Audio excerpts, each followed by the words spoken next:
आज संसद में जमकर हंगामा हुआ, लेकिन अखिलेश यादव पार्लियामेंट में नहीं थे। इसकी वजह है आज अखिलेश यादव का जन्मदिन था। पूरे उत्तर प्रदेश में माहौल गर्म हो गया है। भैया ब्रिगेड ने पोस्टर लगाने शुरू कर दिए। इन पोस्टर्स पर क्या लिखा गया है? अवधेश प्रसाद पासी इंडी गठबंधन में पावर बैलेंस कैसे कर रहे हैं?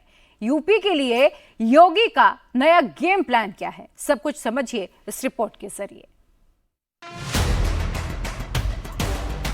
अखिलेश का बर्थडे सेलिब्रेशन पहले भी खूब हुआ है।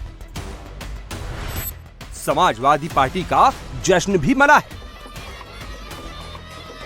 लेकिन इस बार का जन्मदिन खास है। इस जन्मदिन में अखिलेश का नया पोस्टर है, पीडीए वाला टेक्सचर है, 37 सीटों पर जीत का फ्लेवर है।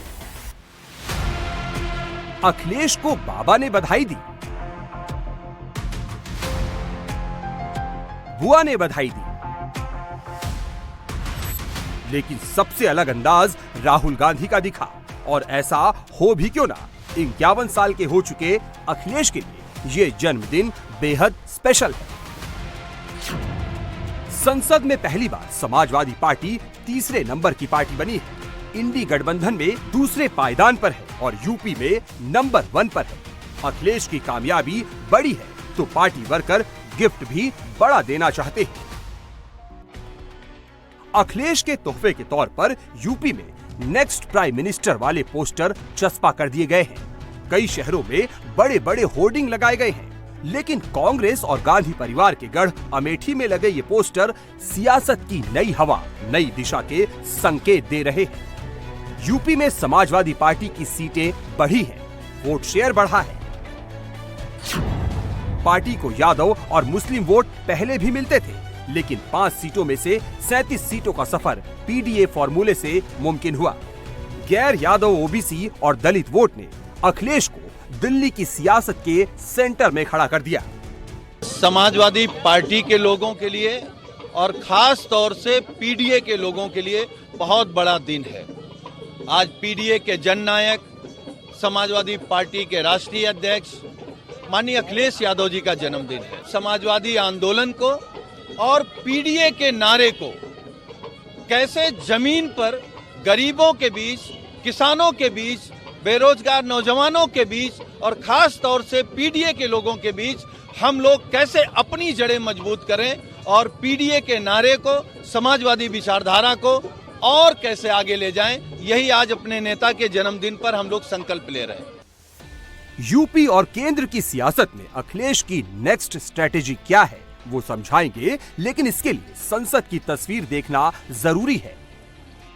जहां राम मंदिर है, वहां से बीजेपी को हराकर संसद पहुंचने वाले अवधेश प्रसाद पासी अखिलेश यादव के लिए सिर्फ राजा अवधेश नहीं है, बल्कि समाजवादी पार्टी के दलित फेस है।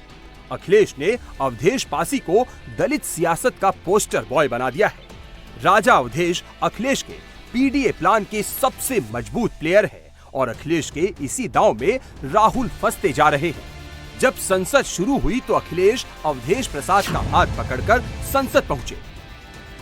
अवधेश प्रसाद को सबसे आगे राहुल गांधी के बगल में बिठाया।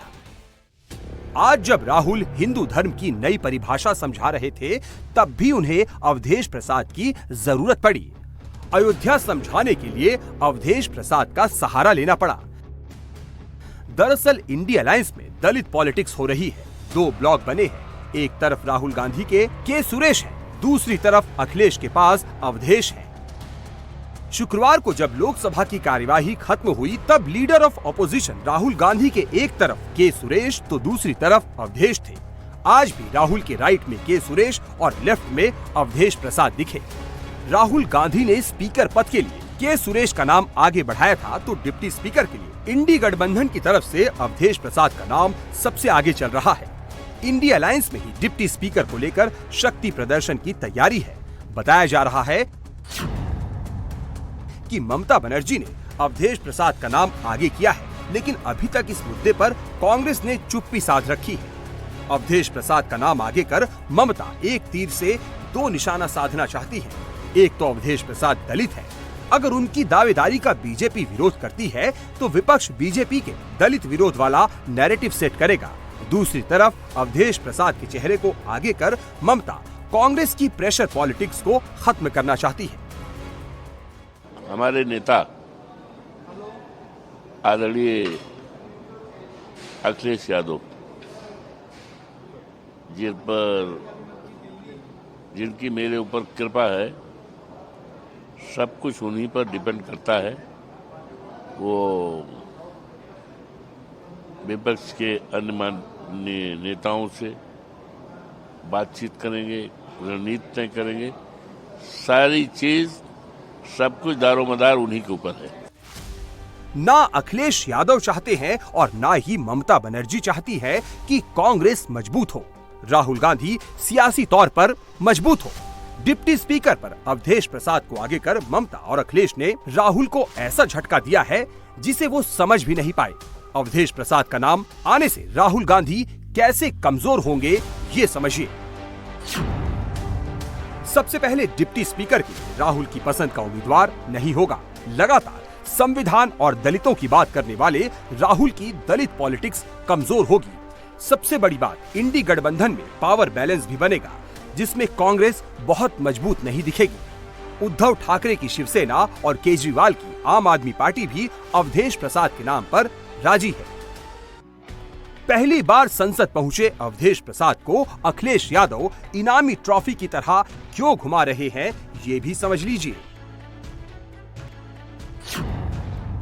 78 साल के अवधेश प्रसाद दलित समुदाय से आते हैं और फैजाबाद से एसपी के टिकट पर चुनाव जीतकर लोकसभा पहुंचे हैं। अयोध्या भी फैजाबाद संसदीय सीट में ही आता है। जिस राम मंदिर को बीजेपी ने पूरे चुनाव में मुद्दा बनाया था, वहीं से बीजेपी हार गई थी। अवधेश प्रसाद ने बीजेपी के लल्लू सिंह को करीब 50,000 वोटों से हराया था। अवधेश प्रसाद अखिलेश के पीडीए फॉर्मूले का सबसे मजबूत किरदार है। वो मायावती के दलित वोट बैंक में सेंध लगा सकते हैं। अवध रीजन में समाजवादी पार्टी के लिए ट्रम्प कार्ड बन सकते हैं। अवधेश प्रसाद पासी सिर्फ अवध में ही नहीं बल्कि यूपी में अखिलेश यादव को दलितों का वोट दिला सकते हैं, तो यूपी के बाहर दलित पिछड़ा समीकरण को सेट कर सकते हैं। ये जो पीडीए का फार्मूला है, यह एक मंत्र है, एक सूत्र है।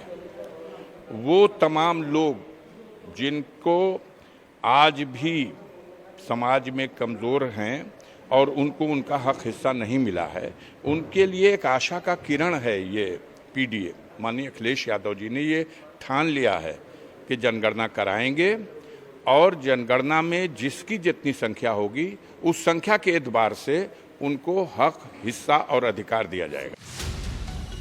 उत्तर प्रदेश में कुल 21% दलित है, जिसमें सबसे बड़ी संख्या जाटवों की है। 54% जाटव वैसे तो मायावती की पार्टी के कोर वोटर माने जाते हैं, लेकिन 2024 में जाटव वोटों का बड़ा हिस्सा इंडी अलायंस की तरफ गया। दलितों में दूसरी सबसे बड़ी हिस्सेदारी पासी समाज की है। 16% पासी समाज की नुमाइंदगी अवधेश प्रसाद करते हैं। इनके अलावा 6% धोबी, 5.5% कोरी, 2% खटीक और 17% में धानुक, बहेलिया, डोम और पासवान, जिन्हें दुसाध भी कहते हैं। 2024 के चुनाव में दलित वोटर्स का वोटिंग पैटर्न बिल्कुल बदला दिखा। अखिलेश यादव ने संविधान और आरक्षण को लेकर बीजेपी के खिलाफ जो नैरेटिव बनाया वो काम कर गया। दलितों के बड़े हिस्से ने बीजेपी के खिलाफ वोट किया। 2024 में 44% जाटवों की पहली पसंद बहुजन समाज पार्टी रही, लेकिन इंडी अलायंस को जाटवों के 25% वोट मिले, जो कि बीजेपी से 1% ज्यादा थे। जबकि 2022 के विधानसभा चुनाव में कांग्रेस को 1 और समाजवादी पार्टी को सिर्फ 7% जाटवों ने वोट किया था। वहीं बीजेपी को 21 और बहुजन समाज पार्टी को 65% जाटव वोट मिले थे। ऐसे ही गैर जाटव वोट की बात करें तो 2024 में 56% गैर जाटवों ने समाजवादी पार्टी और कांग्रेस गठबंधन को सपोर्ट किया।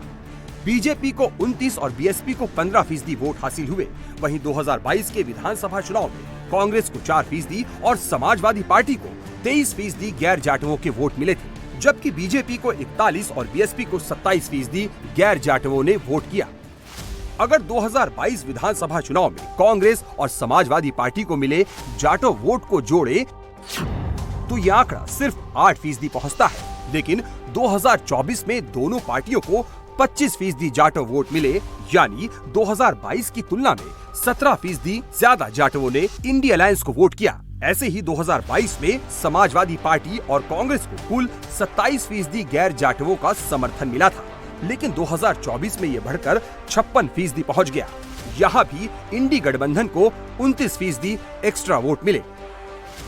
अगर ये सपोर्ट बेस आगे भी बना रहा तो बीजेपी को 2027 विधानसभा चुनाव में भी मुश्किलों का सामना करना पड़ सकता है। यूपी में 17 जिले ऐसे हैं जहां दलित आबादी 25% से लेकर 41% है। महोबा, आजमगढ़, कानपुर देहात, खीरी, मिर्जापुर, बाराबंकी, चित्रकूट, जालौन, झांसी, औरैया, रायबरेली, उन्नाव, हरदोई, सीतापुर, कौशाम्बी, सोनभद्र और फतेहपुर की 91 सीटों पर दलित वोटर ही हार जीत तय करते हैं।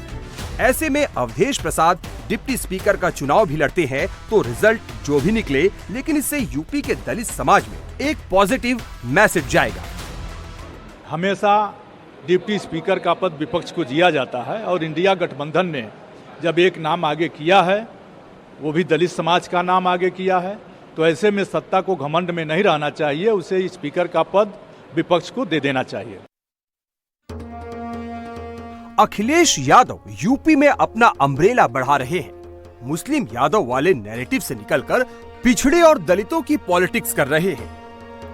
2024 में अखिलेश का ये दांव काम कर गया, लेकिन क्या संविधान वाला फॉर्मूला 10 सीटों पर होने वाले उपचुनाव में चलेगा? ये मुश्किल लगता है। लोकसभा चुनाव में तो अखिलेश का कास्ट फैक्टर चल गया, लेकिन 2027 के विधानसभा चुनाव में कैसे चलेगा जब डायरेक्ट फाइट में योगी होंगे, जिनकी सियासत का आधार ही हिंदुत्व है। वहां जातियां कैसे बटेंगी? 2029 के लोकसभा चुनाव तक अखिलेश का पीडीए कितना काम करेगा ये कहना मुश्किल है, क्योंकि सियासत सिर्फ अखिलेश ही नहीं कर रहे। योगी भी यूपी की पॉलिटिकल साइंस के मास्टर हैं। वो जानते हैं कि हारी हुई बाजी को जीत में कैसे बदला जाता है। योगी के पास अखिलेश के पीडीए वाली सियासत की काट मौजूद है। अखिलेश यूपी में एक एक वोट जोड़ रहे हैं तो योगी यूपी की 23 करोड़ जनता के लिए दिन रात काम कर रहे हैं। लोकसभा चुनाव में हिंदू वोट बटा, इसलिए बीजेपी का नंबर घटा था और योगी अब हिंदुत्व की ऐसी पिच पर मैच खेल रहे हैं जहां हिंदुओं को जाति में बांटना मुश्किल हो जाएगा। अखिलेश का पास जाटव कार्ड फेल हो जाएगा। 22 जुलाई से सावन का महीना शुरू होने वाला है। सावन में ही शिवरात्रि, नाग पंचमी और रक्षाबंधन का त्योहार मनाया जाएगा। इसी दौरान कावड़ यात्रा भी निकलेगी और मुहर्रम का जुलूस भी। अधिकारियों को योगी का सीधा निर्देश है कि त्योहारों के दौरान किसी भी तरह की लापरवाही बर्दाश्त नहीं होगी। धार्मिक परंपरा और आस्था का सम्मान होगा, लेकिन परंपरा के खिलाफ काम करने की मंजूरी नहीं मिलेगी। योगी का क्लियर मैसेज है कि कावड़ हो या मुहर्रम, नई परंपरा की इजाजत किसी को नहीं मिलेगी। कावड़ यात्रा में लाउड स्पीकर और डीजे बजेंगे, लेकिन उसका वॉल्यूम नियमों के हिसाब से ही होगा। डीजे की ऊंचाई एक तय सीमा से अधिक नहीं होगी। वहीं मुहर्रम जुलूस में योगी ने ताजियों की हाइट और रखने की जगह सब फिक्स कर दी है। यूपी में जब से योगी की सरकार आई तब से कावड़ यात्रा करने वालों के लिए सुविधाएं बढ़ी हैं। कावड़ियों पर पुष्प वर्षा की तस्वीरें हर साल सामने आती है। योगी ने कावड़ यात्रा पर सुविधाएं जरूर बढ़ाई हैं, लेकिन यात्रा के नाम पर उपद्रव करने वालों को मैसेज भी दिया है। योगी के इस फैसले से जातियों में बटे हिंदू फिर से एकजुट होंगे। हार्डकोर हिंदुत्व की वजह से दूरी बनाने वाले हिंदू भी साथ आएंगे। योगी ने विरोधियों को भी जवाब दिया है, जिसमें विपक्षी मुस्लिमों की अनदेखी का आरोप लगाते हैं। योगी का मैसेज साफ है। यूपी में वो धर्म, आस्था और कानून तीनों को साथ लेकर चलेंगे। ना भक्तों की अनदेखी होगी, ना उपद्रवियों को बख्शा जाएगा।